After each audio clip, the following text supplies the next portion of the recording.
Hello, my name is Kolo, and welcome back to another tier list video.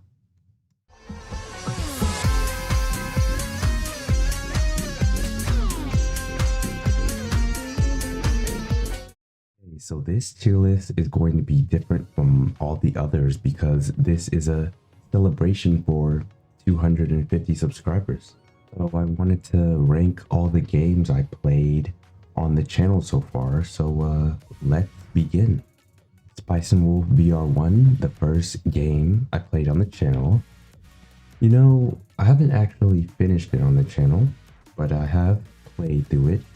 And fun fact, I actually bought a VR headset just to play this game, and I don't think I've used it since. But talking about the game, it is pretty short, but it is Spice and Wolf, so I'm gonna love it no matter what.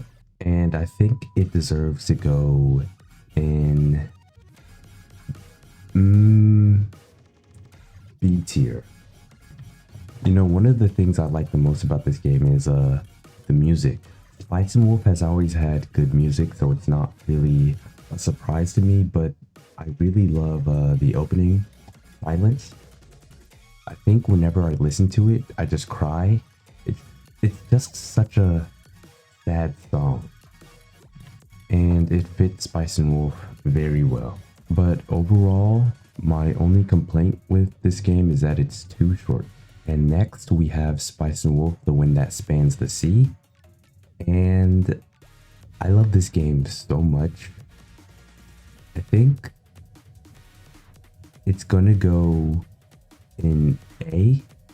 It's very close to S for me.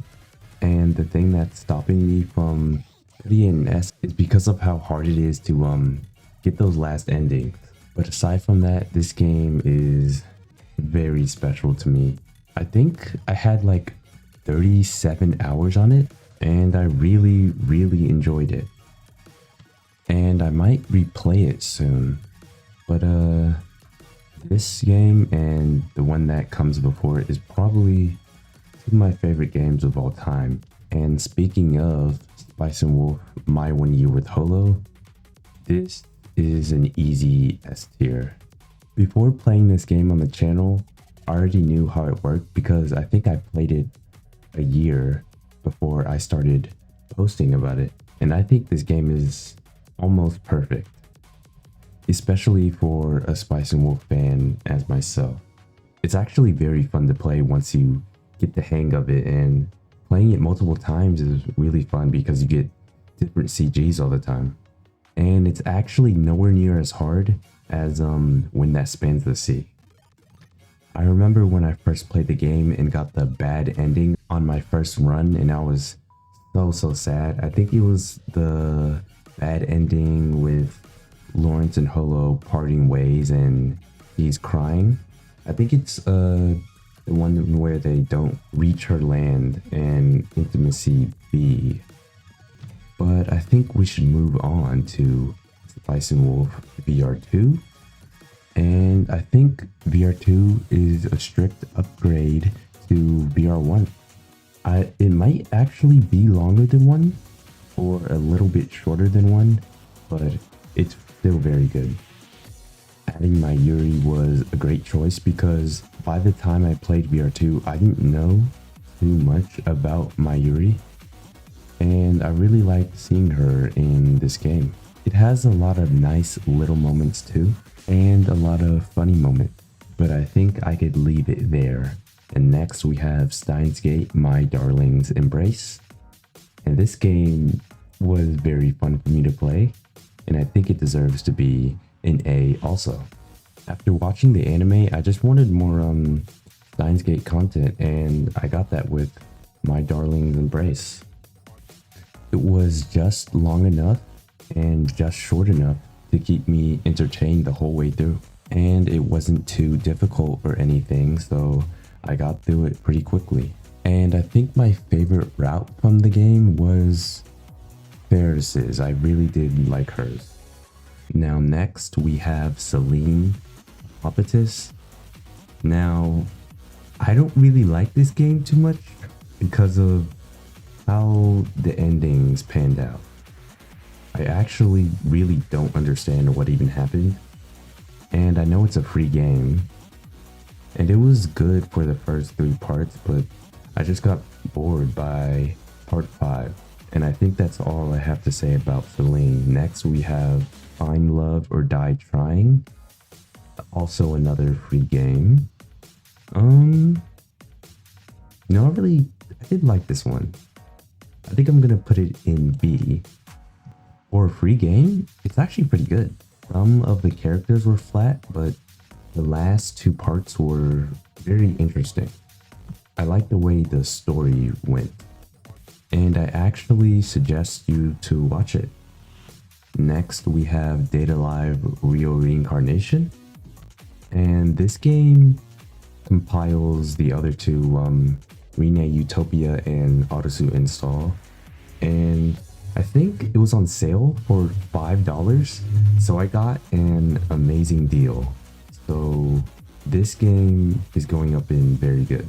Before I started, I didn't know how much content this had, but it was well worth it. Seeing more of the Data Live characters I wanted to see more of in the anime, like Miku or the Yamai twins, was very good, and I really enjoyed that. And the added characters Arusu and Rine were both pretty well written. Oh, Marina too. They were pretty well written. I think I liked Arusu Install more than Rine Utopia just because of how many characters were in it. And overall, just a very good game. Next, we have Danganronpa. Huh. Where would I put Danganronpa? It would be between Real Reincarnation and VR1. I think it could be top of B tier. It was a good game with a good amount of length to it, and I liked the extra content, especially the school mode and the endings. It did get a little difficult at the end, but overall I liked the story a lot, and I might play the other Danganronpa games in the future. Next we have World End Economica Episode 1. I know I haven't finished it on the channel yet, but by the time this comes out, I have already finished it on my own. Made by the same author of Spice and Wolf, this game is very good, especially story-wise. I think out of all the games on here, it might have the best story. Unfortunately, it doesn't have voice acting, but if it did, I think it'd be up here in S. Aside from that, it is a slow burner, so it might take a little while to get into it, but once it heats up, it's very good. The characters are written very well, and I expect episode 2 to be just as good as the first. And next we have the final game, Needy Streamer Overload. Oh, and Chaos Head Noah isn't here because I haven't finished it yet. So Needy Streamer Overload was pretty short, but pretty fun at that. I think it deserves to go in B tier. It was definitely a roller coaster of emotions playing the game, but I really enjoyed it, and it was pretty different from the games I'd played on the channel so far. So I think that's going to be the end of today's tier list. Thank you for 250 subscribers, and tune in next time to see what happens next.